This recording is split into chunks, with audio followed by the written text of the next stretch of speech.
want to put together this information about concavity and the inflection points and the relationship to the second derivative. So this is about how we actually find concavity and inflection points. The problem is, given the function f of x is equal to x cubed minus 3x squared minus 24x plus 32, find the intervals of concavity and any inflection points. And what we mean by the intervals of concavity, that is the intervals for which it is the x values for which it is concave up and those for which it is concave down. And of course, any inflection points. So we can have more than one inflection point. We might have none, we might have one, we might have several. It depends on whether we have changes in concavity. If we just change concavity once, there's one inflection point. If we can't change concavity twice, there's two inflection points, and so on. So what we know that we have to do is that it's related to the second derivative. So we're required to find the second derivative here. Now, to do that, we need to know what the first derivative is. And so we're looking up above at the function, we calculate the first derivative, and we get what? 3x squared minus 6x minus 24. There's the first derivative. Now we need the second derivative. And so we look at the derivative and take the derivative. So we get 6x minus 6. Second derivative is derivative of first. Okay. Next step then is to find the critical numbers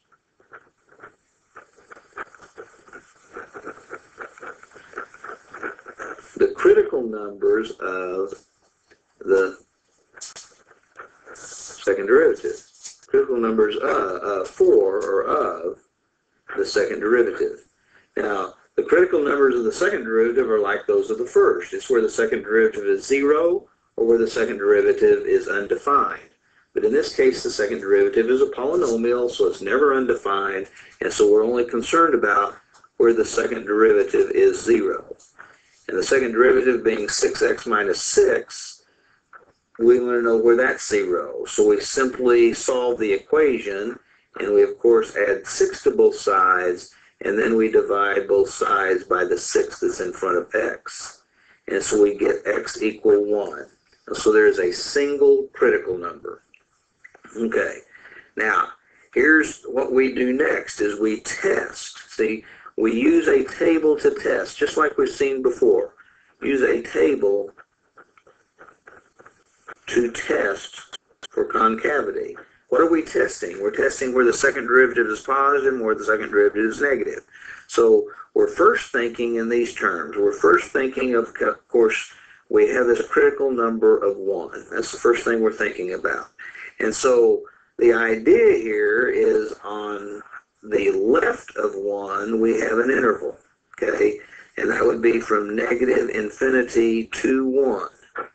And since we can only change concavities at this critical number, we're only going to be concave up or concave down in that interval. And then we're also, on the right side of 1, that's 1 to infinity, isn't it? So we have one critical number gives us two intervals.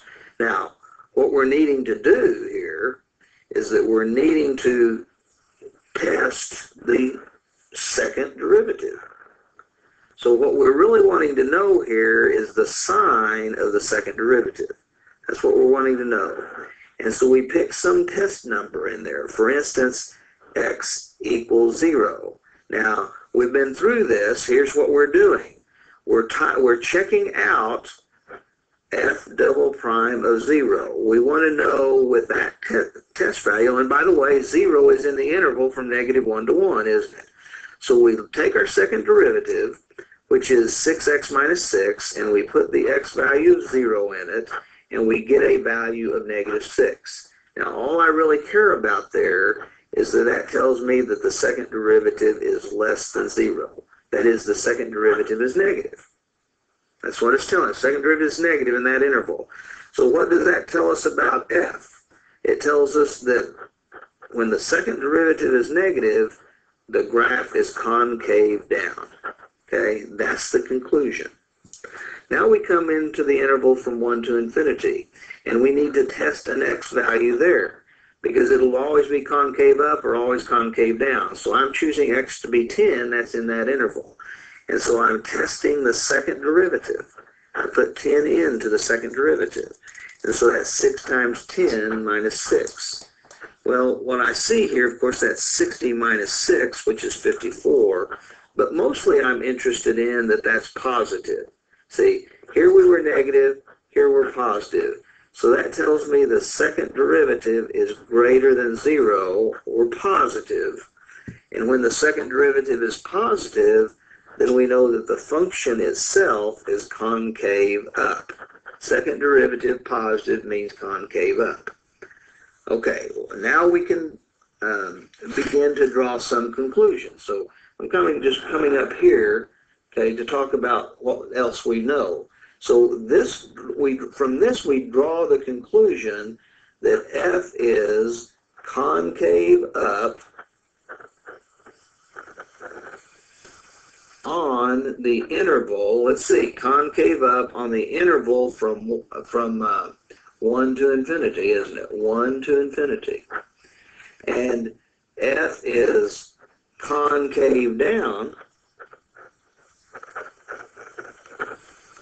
on the interval, and that's this interval where it's concave down from negative infinity up to 1. So now we've found the intervals of concavity.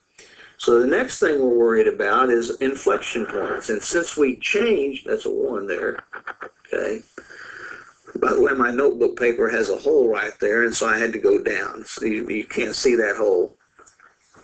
Okay, the last thing we were asked about is any inflection points. And since we changed from concave up to concave down, then we do know we have an inflection point.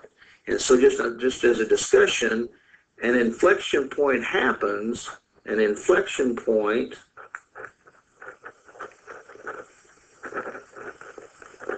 at x equal 1. But that's just the x value of the inflection point. Okay, so it occurs at x equal 1. So we need to actually know the point, so we need to know the y value. Now remember, we're talking about the graph of f. And so to find the y value, we have to put the 1 into the original function. We're talking about a point on the graph of f.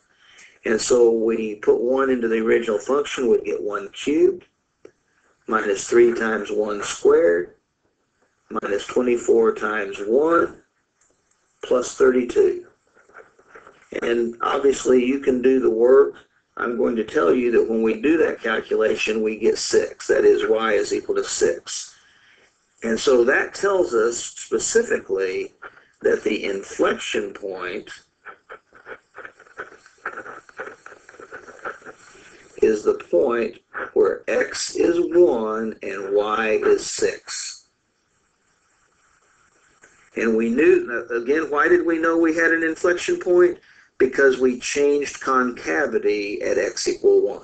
So that's how we knew there was an inflection point there. Well, as we've done with some previous problems when we were talking about maximums and minimums, let's look at the graph of this function so we can see how these pieces fit together. We can see about this concavity and about this inflection point.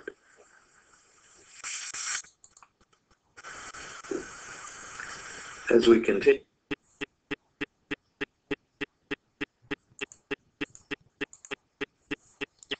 Sorry about that mess up. You can see the graph that we were just discussing, and at 1,6 is that inflection point, and we decided that between negative infinity and 1, those are these x values, that the graph was concave down by testing the second derivative. And then we saw that from the x values of 1 to infinity, that's out this way, of course, that the graph was concave up, and that's what we're seeing. And that concavity changed at that red point, which is the inflection point.